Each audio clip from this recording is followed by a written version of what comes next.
Hai semua, Assalamualaikum warahmatullahi wabarakatuh and welcome back to my channel, The Pengilan Channel.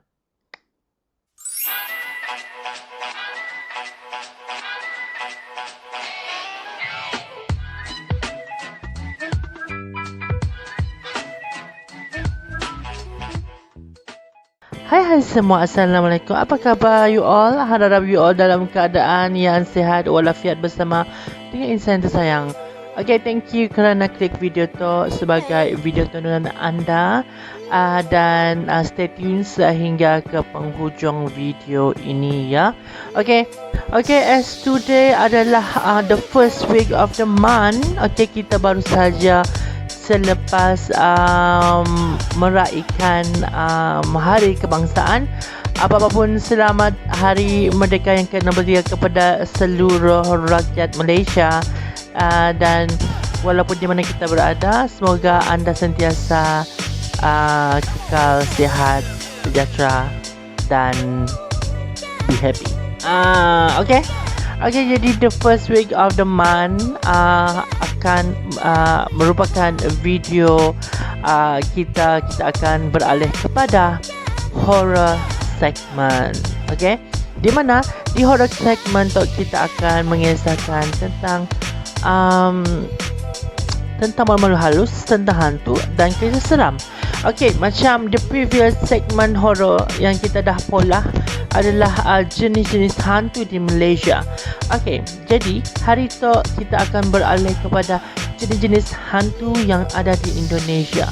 Okay, seperti kita orang tahu, Indonesia dengan Malaysia mempunyai persamaan yang sangat banyak dari segi culture, baik dari segi bahasanya, kebudayaannya, makanan, tarian dan sebagainya, termasuklah makhluk halus dan amalan-amalan sihir.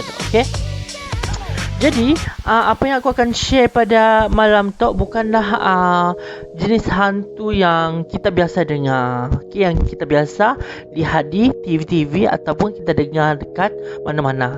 Jadi hari tu aku akan share 5 jenis hantu yang rare di Indonesia. Jom kita start. Hai, okay, jadi 5 jenis hantu yang ada di Indonesia. So, kita mulakan dengan yang pertama, Bego Ganjeng. Bego Ganjeng daripada bahasa bermaksud arwah ataupun hantu. Ganjeng pula bermaksud tinggi. Okay, jadi bila dikombine, ia merupakan hantu panjang.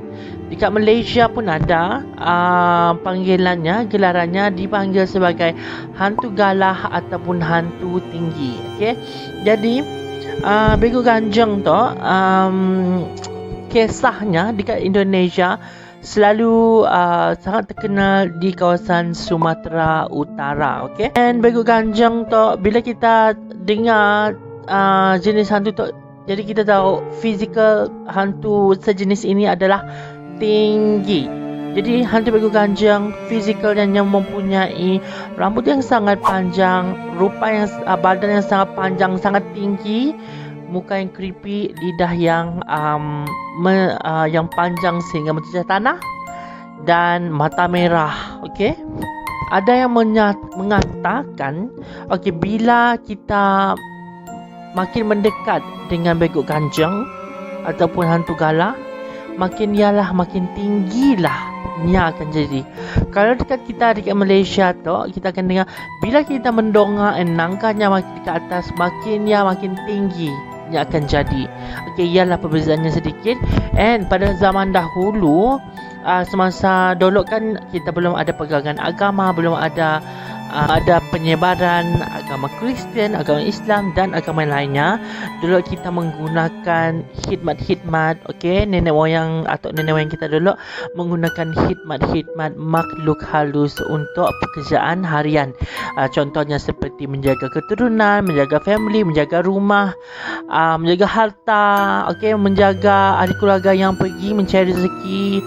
Okey, jadi macam untuklah juga begok ganjang. Begok ganjang digunakan pada zaman dahulu untuk menjaga tanaman ataupun kebun tuannya, ya. Ya, sebenarnya fungsinya dolok, tapi disebabkan kita manusia sangat mempunyai hati yang sangat hitam, si penah pure, mesti akan ada spesies manusia yang menyalahgunakan.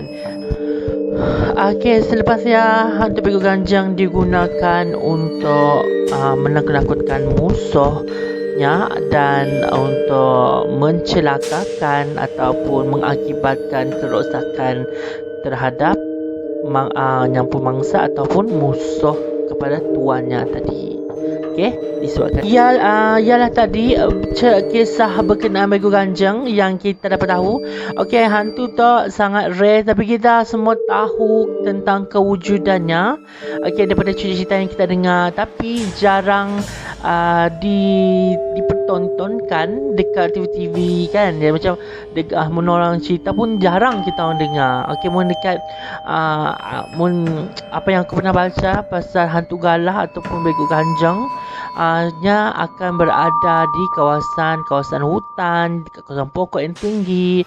Lepas tu mun dekat cerita dekat Malaysia, hantu sejenis ini yang suka berada dekat highway yang mengganggu orang-orang yang tengah memandu dekat highway ketika waktu malam. Okey, yang aku dengar jugalah Okey, seterusnya kita menuju kepada jenis hantu yang kedua. Mari. Okey, hantu yang kedua diberi nama Akar Mimang. Okey, hantu Akar Mimang tu berasal daripada Jawa Tengah. Ceritanya terkenal di kawasan Jawa Tengah, Indonesia. Okey, yang tu memang betul-betul rare and it's my first time bila aku pernah research tentang tu, and itu adalah first time aku tahu hantu yang kita tahu nya menyerupai wajah-wajah manusia, mempunyai fizikal seperti manusia, mempunyai rambut, muka kan. Ada juga yang mempunyai ada juga makhluk halus yang datang daripada haiwan seperti saka, seperti ular, seperti harimau kan. Jadi itu first time aku dengar sejenis makhluk halus yang berbentuk tumbuhan yang diberi nama Akar Mimang. So, jadi okey, Mimang bermaksud bimbang, okey, dan ataupun bingung. Okey, jadi Akar Mimang merupakan makhluk halus yang mampu membuatkan orang yang melaluinya rasa bingung, rasa keliru, tiba-tiba resah, tiba-tiba blur, clueless. Macam ya, silakan pula siapa yang berada dekat sia apa wadah ya, tiba-tiba daripada alert, daripadanya seorang yang sangat alert, tiba-tibanya tu saya dibabur, okey, ataupun lost, okey. Dan sejenis Akar Mimang tu nya berada di kawasan hutan yang tebal. Okey, jadi kepada jungle tracker sekalian, bila kita orang berada dekat kawasan hutan, bila kita orang melalui secara tidak sengaja melalui kawasan yang ada Akar Mimang, so kita orang akan automatically lekaya akan lost. Kita orang boleh sesat di dalam hutannya. Okey, tiba-tiba kita orang set dengan kawan kita orang. Secara tiba-tiba kita orang ni kawan aku tadi kan. Tiba-tiba kita orang dekat tempat lain. So Akar Mimang tu mempunyai daya upaya membuat kita orang menjadi bingung, kita orang menjadi blur. Tiba-tiba kita orang dekat tempat lain. Maksudnya bila kita orang mengalami situasi macam yang di hutan, maksudnya boleh dikatakan anda telah melalui kawasan Akar Mimang. Dan Akar Mimang tu mampu menarik manusia untuk datang ke tempatnya. Sebab ialah manusia adalah mangsanya.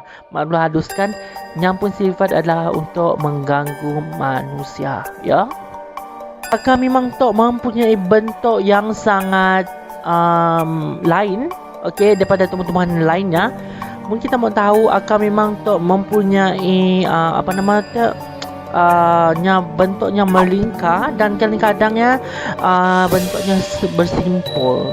Okey, yang sangat jarang kita akan nangga, tapi di tengah hutan mungkin akan ada kita akan nangga. Okey, ialah tadi sebanyak sedikit berkenaan tentang malu halus akan memang. Okey, itu adalah memang betul-betul first time aku dengar ataupun mengetahui tentang akan memang. So it's a good research, okay, dan good knowledge untuk anda semua mau tahu.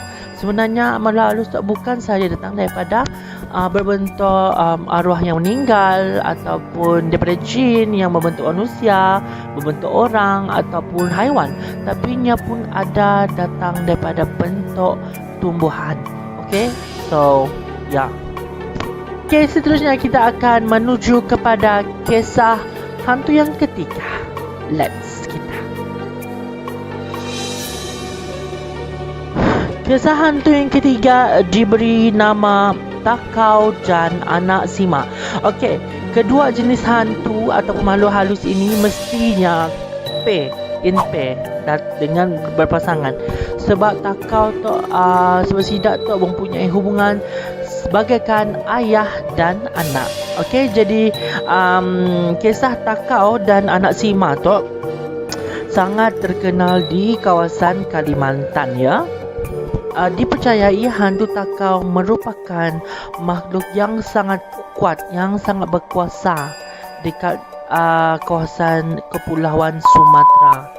Okay, and then hantu Takau tu sifatnya seperti makhluk halus yang lainnya, suka mengganggu.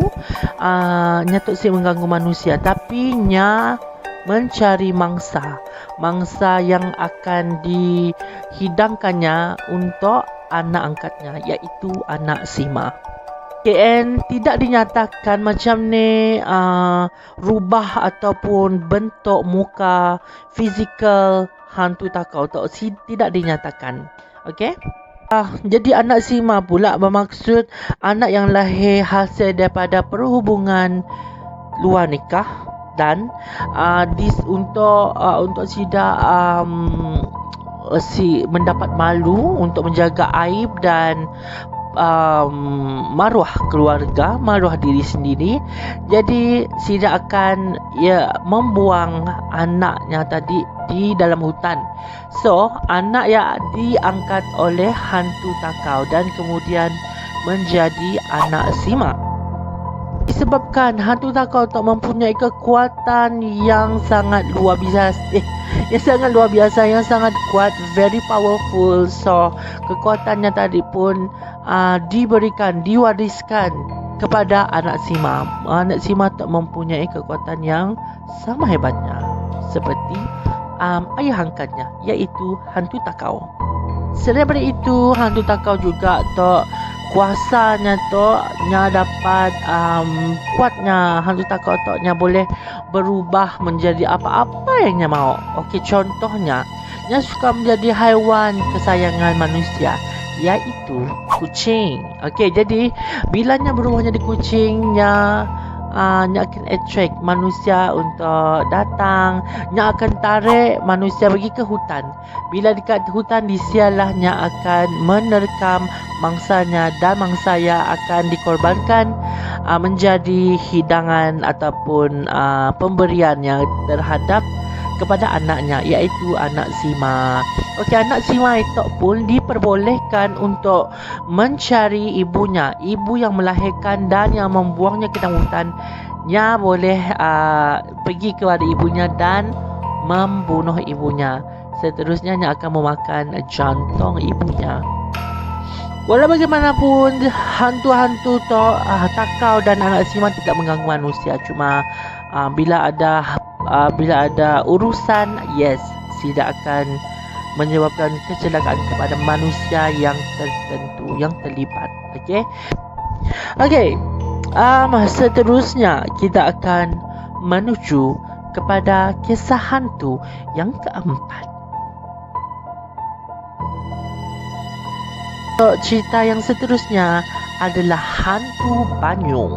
Hantu Banyung itu kisahnya sangat terkenal di kawasan Sumatera Selatan.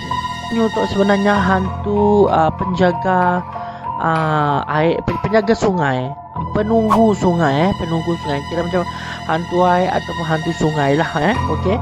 Jadi okey, sungai Musi adalah sungai yang ada di Sumatera Selatan dan Sungai Musi itu mempunyai kepanjangan 750 km dan merupakan sungai terpanjang di Kepulauan Sumatera dan membelah kota Palembang menjadi dua bahagian. Okey.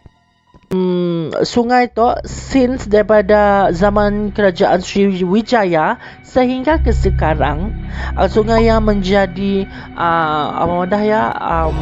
tempat transportasi, menjadi kawasan transportasi utama masyarakat penduduk dekat Siak, iaitu tidak menggunakan bot, sampan. So ia adalah main road Siak daripada dulu sehingga ke sekarang. Aku sih tahu sekarangnya sampai sekarang tahun tu aku sih sure maybe mungkin sekarang tu jarang orang menggunakan pengangkutan air ataupun mungkin mungkin kalau digunakan pun sebagai suatu tarikan pelancong. Ya, aku rasa sebab Sungai Musi tu pun boleh dikatakan one of attraction juga kan. Jadi aku rasa kini tu Sungai Musi dah menjadi suatu tarikan pelancong. Okey, jadi konon daripada orang-orang penduduk dekat Siak tuduh bila siapa-siapa yang dah ditangkap ataupun dicolek oleh hantu banyu tu ataupun hantu sungai tu, dikatakan mangsanya ataupun korbannya tadi tidak akan kembali tapi tidak dalam keadaan bernyawa lagi akan dalam keadaannya hidup. Okeynya akan ditemui tapi dalam keadaan dah mati. Okey, di mana tidak akan menjumpai jasadnya aja. Di mana ke situ hantu banyunya akan membawa korbannya sehingga ke dasar sungai. Setelah caranya membunuh mangsanya dengan menghisap sum-sum tulang belakang mangsanya dan kemudian matilah mangsanya. Seterusnya setelah mangsanya dah selesai urusannya dengan mangsanya ataupun korbannya, seterusnya hantu banyu akan membawa korbannya pergi ke tempatnya menarik mangsa tadi. Dan kemudian beberapa hari selepas itu barulah penduduk akan menjumpai jasad orang yang dikatakan tidak percayai dekat Sinun dicolek oleh hantu banyu ataupun lemas, tidak akan ditemui di tempat benar-benar tidak hilang. Okey, jadi ada juga aku jumpa kisah dongeng. Okey, aku boleh kata kisah dongeng ataupun banyaklah cerita-cerita orang tempatan dekat Siak tentang keberadaan ataupun kewujudan hantu banyu tu. Okey, dengan contoh ceritanya di mana adalah kisah di mana seorang putra mahkota yang macamnya menderita suatu penyakit yang misteri di mananya mempunyai bau badan yang sangat tragis, yang sangat busuk, bau badannya sangat busuk dan sampai seorang puteri pun mau mengahwininya. Okey, tapi ada seorang raja atau daripada kerajaan sebelah yang bersedianya mau mengahwinkan anaknya, putrinya tadi kepada putra mahkota tadi. Walaupun putra tadi memang dari segi rupa memang dapat bersosial and apa-apa dalam keadaannya macam jadinya mau mengahwinkan anaknya, putrinya kepada putra mahkota tadi. Kahwinannya pun berlangsung dan seterusnya, tetapi walau bagaimanapun kedua mempelai diusung di dalam tenda. Di dalam tenda di mana tidak ditutup, bukan menjadi tontonan halayak ramai, sebab satu aib lah kiranya, sebabnya seorang putera sepatutnya di hari perkahwinannya tidak perlulah ditunjuk, dibawa dan orang yang boleh nangga, tapi tak dapat nangga tidak di dalam tenda. Okey, disebabkan keadaan si putra mahkota tadi yang dah teruk sangat, yang si presentable, si berapa kacak gila. So perkahwinan Sida diusung oleh orang-orangnya dengan menggunakan tenda sahaja, ya. Okey, si sampai setengah hari, okey, bininya putri yang tadi si tahan sebab baulah suaminya iaitu putra mahkota tadi sangat busuknya si dapat tahan. Okey, disebabkan ketidaktahanannya, si tahannya bau, ya, terjun ke dalam sungai iaitu Sungai Musi. Okey, di mana putri tadi terjun ke dalam dan meninggal. Okey, seterusnya dipercayai hantu banyu merupakan jelmaan daripada putri tadi yang dah meninggal bunuh diri terjun ke dalam Sungai Musi. Okey, and ia adalah suatu kisah. Dan ada lagi kepercayaan lain di mana kisahnya adalah seorang anak biak perempuan toknya suka main dengan air sungai, walaupun parentnya ada jangan main dekat sia, kan, mestilah siapkan suruh bahaya.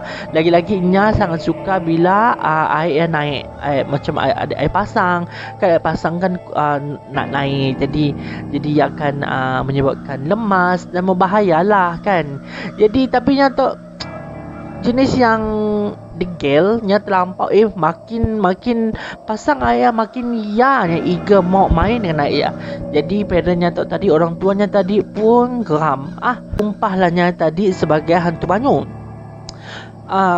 Akibat kepada sumpahan tadi, biak perempuannya menjadi hantu banyu sehingga sekarang. Yang dikatakan hantu banyu dia adalah jelmaan daripada biak yang dah disumpah oleh orang tuanya sendiri. Okey, hantu banyu dipercayai selalu menjelmakan dirinya, terutama di perahu-perahu yang tertambat di Sungai Musi dan jabatan kayu dari rumah rakit ke permukaan air. Okey, jadinya selalu berada menjelmakan diri kat kawasan Promo Datuk sampan yang parking kat sia dekat jeti. Lepas di kawasan jambatan daripada jeti nak ke rumah, hanya lalu dekat kawasan sia menyamau naik nyamuk menjelma. Okey, kita mau tahu keberadaan kewujudan bekas tempat hantu banyu tu. Mun ada lendir-lendir yang lain daripada cecair sungai, air daripada sungai, ya maksudnya ia adalah kehadiran hantu banyu baru ada dekat sia, yang ada hadirkan dirinya di kawasan itu. Okey, ialah tadi kisah berkenaan hantu banyu ataupun hanggu sungai, okey, di Sungai Musi. Okey, seterusnya tu Jurik Jarian. Okey, Jurik Jarian tu kisahnya sangat terkenal di kawasan Jawa, ya. Okey, jurik bermaksud hantu, sementara jarian bermaksud sampah. Jadi jurik jarian adalah hantu sampah. Okey. Jurik jarian tu dah namanya pun hantu sampah. So, nyata sering berada dan menjelma di kawasan tempat yang berkerumunan sampah sarap. Okey. Tapi tidak dijelaskan macam ni rupa hantu tu. Si dinyatakan secara detail. Okey, mungkin si tahulah benar wujud ataupun si, kan. Jadi tidak jadi tidak mungkin si pernah menemui hantu yang dikatakan jurik jarian tu. Okey, mungkin zaman-zaman dahulu. Mungkinlah. Tapi hantu jurik jarian tu nya bukan suka-sukanya menjelmakan dirinya untuk tampilkan dirinya dekat depan orang-orang macam ya. Ada orang-orang tertentu yang pilih untuk menjadi mangsanya tadi. Jadi penghuni dekat tempat sampah tu nya akan muncul pada waktu petang, time-time maghrib standard lah, kan. Macam mun hantu tu nya time-time maghrib aja nya dah berkeliaran, dah start berkeliaran. Sebab ya lama bapak kita dulu nya selalu ada macam tak balik pergi mau maghrib ada hantu macam ya. Laju-lajulah anak tek masuk ke dalam rumah macam ya jual aku masa zaman-zaman childhood memory aku dulu nak. Dan target hantu jurik jadian tu adalah budak-budak kecil dan wanita ataupun ibu mengandung. Okey, ia adalah targetnya, mangsanya yang suka. Jadi kebanyakan hantu pun yang akan mangsanya seperti ialah kan. Okey, cara hantu tu mengganggu mangsanya adalah dia dengan yang akan menghembuskan penyakit demam, lepas ya gatal-gatal dekat mangsa-mangsanya, penyakit yang misteri. Okey, so macam ialah caranya mengganggu mangsa-mangsanya tadi ya. So ialah tadi mendekat kita situ jarang kita dengar kisah hantu sampah ataupun penunggu sampah tu. Saya dah gila kan, tapi ya di mana-mana tempat yang sangat kotor, yang terabai, sialah kawasan yang disukai oleh makhluk-makhluk halus. Jadi ya. Okay, so ialah tadi 5 jenis hantu yang berada dekat Indonesia yang jarang-jarang kita ke situ dengar. Okay, jadi mun ada lagi hantu-hantu yang rare, kita orang mungkin pernah dengar. Okay, kita boleh share, boleh komen dekat kita. Okay, kita boleh je komen. And thank you kerana menonton video aku pada kali ini. And aku harap pada masa akan datang, video horror akan datang, aku mau cerita benda yang best lagi daripada tu. Okay, jadi maaf mun kisah-kisah aku pada malam tu berapa mau mencapa. Jadi aku harap mungkin malam tu lebih kepada aku lebih kepada kita memperkenalkan hantu-hantu yang jarang kita dengar kan. Jadi macamnya interesting. Jadi macam orang jarang didengarkan, jarang dipertontonkan. So it's so interesting bagi aku. Tapi insyaAllah pada horror segmen akan datang, aku mau mengisahkan benda-benda yang lagi best daripada tu. Okay, jadi apapun jangan lupa untuk like dan subscribe channel ini supaya anda tidak terlepas every time aku upload video-video baru dekat channel ini. Okay, apapun, bye, have a blessed day semua. Okay, bye-bye. Assalamualaikum warahmatullahi wabarakatuh and good night.